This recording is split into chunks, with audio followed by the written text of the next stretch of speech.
इस लेक्चर में हम एटॉमिक नंबर 7 यानी कि नाइट्रोजन के बारे में बात करेंगे, जो बेसिकली एक पी ब्लॉक एलिमेंट है और ग्रुप 15 का एक तरीके से सरदार है। मतलब ग्रुप 15 का में ये पहला एलिमेंट है। यदि अर्थ के एटमॉस्फेयर की बात करें तो भाई नाइट्रोजन ही नाइट्रोजन है। लगभग 78% बाई वॉल्यूम है अर्थ के एटमॉस्फेयर में, और ये एक बहुत ही इंपॉर्टेंट वाइटल एलिमेंट है फॉर लाइफ। यदि अर्थ के एटमॉस्फेयर की बात करें तो सबसे अधिक उसमें नाइट्रोजन ही है, और वो N2 के फॉर्म में है। नाइट्रोजन के दो एटम मिलकर के एक मॉलिक्यूल बनाते हैं, है ना, नाइट्रोजन गैस का, दैट इज N2। अब बेसिकली ये जो N2 गैस है ये डायरेक्टली यूजफुल नहीं है किसी भी लिविंग ऑर्गेनिज्म के लिए, और इस N2 को बोलते हैं एटमॉस्फेरिक फॉर्म। यदि हम अर्थ के एटमॉस्फेयर को देखें तो उसमें 78% नाइट्रोजन होता है, 21% अप्रॉक्सीमेटली 21% ऑक्सीजन होता है, और अप्रॉक्सीमेटली 1% आर्गन होता है। आर्गन वो नेचुरल फॉर्म में इनर्ट गैस है, एंड इन एलिमेंटल फॉर्म जो एटम के रूप में हमारे आसपास तैर रही है एटमॉस्फेयर में। सबसे अधिक इनर्ट गैस का जो एटम हमारे आसपास है वो आर्गन ही है। और यदि हम लोग थोड़ा और प्रिसाइज लेवल पे जाते हैं तो बेसिकली नाइट्रोजन 78.084% है, ऑक्सीजन 20.946% है, और आर्गन 0.934% है। और बेसिकली एक CO2 इसके बाद चौथे नंबर पे CO2 की पोजीशन है, ये बेसिकली 0.042% है। और ये 0.042% को आप 420 ppm भी लिख सकते हैं, और ppm का मतलब होता है पार्ट्स पर मिलियन। अब कुछ जगह ये बेसिकली 420 ppm लिखा रहेगा, कुछ जगह 430, तो उसमें मत डरिए, एक जनरल आपको बता रहे हैं कि अभी जो CO2 का बेसिकली कॉन्सेंट्रेशन हो गया है, तो वो कॉन्सेंट्रेशन आज से करीब 20 साल पहले लगभग 300 ppm था। अब ये बेसिकली आज 400 ppm को क्रॉस कर गया है। तो और ये CO2 बहुत इंपॉर्टेंट है from green house gases point of view से, और इसी की वजह से सबसे अधिक क्लाइमेट चेंज हो रहा है, ग्लोबल वार्मिंग वगैरह जो आप बात कर रहे हो ना। और इसी को रिड्यूस करने की बात क्योटो प्रोटोकॉल में हुई है। 6 ग्रीन हाउस गैसेस को रिड्यूस करने की बात हुई है, जिसमें ये बहुत इंपॉर्टेंट है CO2।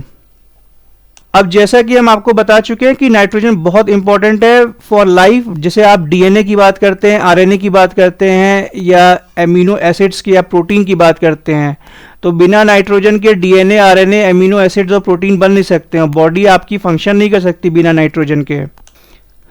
कुछ बैक्टीरिया और प्लांट्स, जैसे कि प्लांट्स में हम लोग वो लेग्यूम्स देखेंगे ना, जैसे कि फॉर एग्जांपल जो फलीदार पौधे होते हैं, जैसे मटर है, ठीक है, कुछ दालें हैं, सोयाबीन है, ठीक है, बीन्स हैं, तो उनके रूट के नोड्यूल्स पर कुछ बैक्टीरियाज होते हैं। वो बेसिकली क्या करते हैं ना, ये नाइट्रोजन को फिक्स कर देते हैं, मतलब एटमॉस्फेरिक नाइट्रोजन को लेकर के उसको बेसिकली एमोनियम आयन, है ना, एमोनियम आयन और एमोनिया के रूप में अब नाइट्रोजन मतलब प्लांट एब्जॉर्ब कर सकते हैं।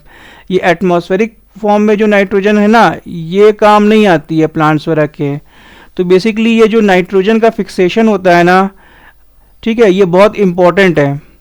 और इसी के माध्यम से यही जो बैक्टीरिया हैं ये बेसिकली नाइट्रोजन को कन्वर्ट करते हैं, ठीक है, ऐसे आयंस में, जिससे वो प्लांट उनको एब्जॉर्ब कर लेता है, और फिर उन प्लांट्स के प्रोडक्ट्स, है ना, हम लोग जब खाते हैं तो हमें नाइट्रोजन मिलती है। इसीलिए जो दालें हैं, है ना, सोयाबीन है, ये सब प्रोटीन के बहुत अच्छे सोर्स हैं। एक इम्पॉर्टेंट प्रोसेस है हेबर बॉश प्रोसेस। भाई क्लास 10th में इस पे काफ़ी क्वेश्चन आता है। इसमें क्या होता है, ये नाइट्रोजन गैस और हाइड्रोजन गैस, है ना, इन दोनों को यूज़ करके एमोनिया गैस बनाते हैं। अब एमोनिया गैस इसलिए बनाते हैं क्योंकि एमोनिया गैस का बहुत अधिक इंपॉर्टेंस है।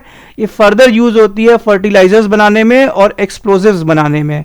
एक्सप्लोजिव्स लाइक TNT बेसिकली क्या है, ट्राई नाइट्रोटोलुइन है, C7H5N3O6।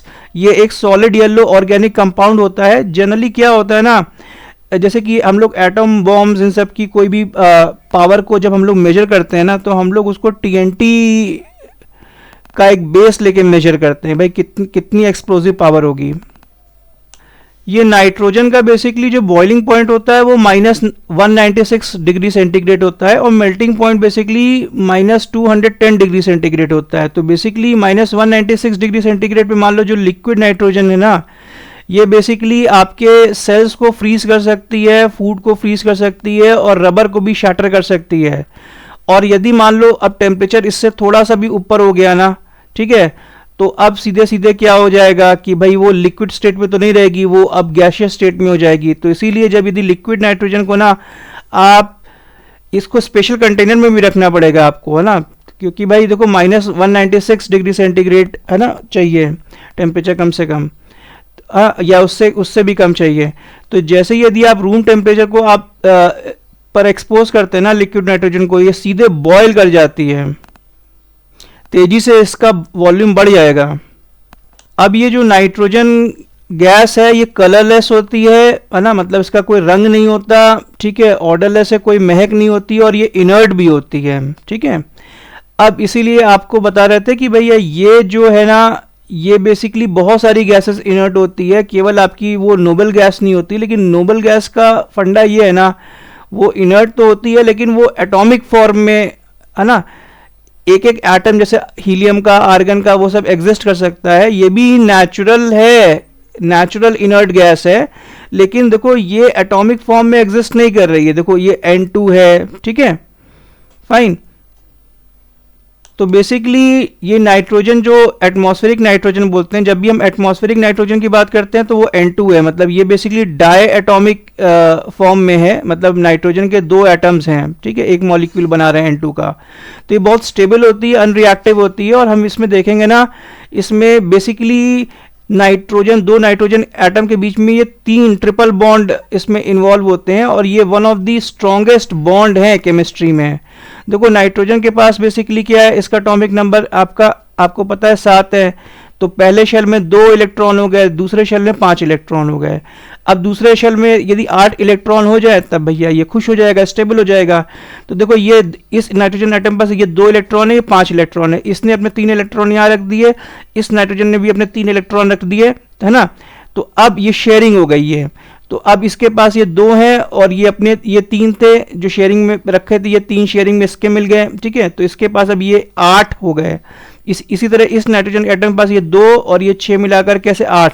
इस तरह से 2 नाइट्रोजन एटम एक साथ जब आते हैं ना, दोस्ती यारी कर लेते हैं ना, तो दोनों खुश हो जाते हैं, और ये ट्रिपल बॉन्ड बनता है, one of the strongest bond in chemistry है। तो जैसा कि हम बता चुके हैं कि ये जो एटमॉस्फेरिक नाइट्रोजन है, ये एक तरीके से ये इनर्ट गैस भी है। इनर्ट का मतलब क्या है कि अब रिएक्ट नहीं करेगी। अब देखो ये दोनों जब बहुत स्ट्रॉन्ग बॉन्ड बना लिए ना, अब इनको दोस्ती के लिए कोई और नहीं चाहिए, किसी और से अब दोस्ती नहीं करेंगे लोग, ठीक है। तो अब एक तरह से ये इनर्ट हो गए, कोई मतलब नहीं है दीन दुनिया से। तो अब बेसिकली क्या होता है ना कि जैसे कि फॉर एग्जांपल आपने कोई लिक्विड लिया, उस लिक्विड को कहीं आपको स्टोर करना है किसी कंटेनर में, तो उस लिक्विड के ऊपर ये कुछ इनर्ट गैस का एक एटमॉस्फेयर बना देते हैं, ताकि वो लिक्विड और जैसे कि एटमॉस्फेयर के जैसे ऑक्सीजन के कांटेक्ट में नहीं आए या कॉन्टेमिनेट ना हो, है ना। तो इस तरह से उस पर एक लेयर बनाई जाती है जब हम लोग फूड पैकेजिंग करते हैं। जनरली इसलिए करते हैं कि हम ऑक्सीजन को डिस्प्लेस करते हैं, क्योंकि ये जो ऑक्सीजन है ना, ये काफ़ी लफड़ा करती है, ठीक है। तो अब बेसिकली ये जो फूड पैकेजिंग और इलेक्ट्रॉनिक्स में ना, हम लोग नाइट्रोजन को यूज़ करते हैं एज अ इनर्ट गैस, ठीक है। क्योंकि देखो यार, इनर्ट गैस जो आप नोबल गैस की बात कर रहे हो ना, वो लिटरली थोड़ा महंगा मामला है, ठीक है। नाइट्रोजन का मामला थोड़ा सस्ता है। बेसिकली इनर्ट गैस एटमॉस्फेयर जब हम लोग लिक्विड के ऊपर बनाते हैं ना, स्टोरेज कंटेनर में नाइट्रोजन को यूज़ करके, तो बेसिकली वो उस लिक्विड को प्रोटेक्ट करता है फ्रॉम ऑक्सीडेशन, कॉन्टेमिनेशन या फॉर्मेशन ऑफ फ्लेमेबल या explosive atmosphere. Is this point clear?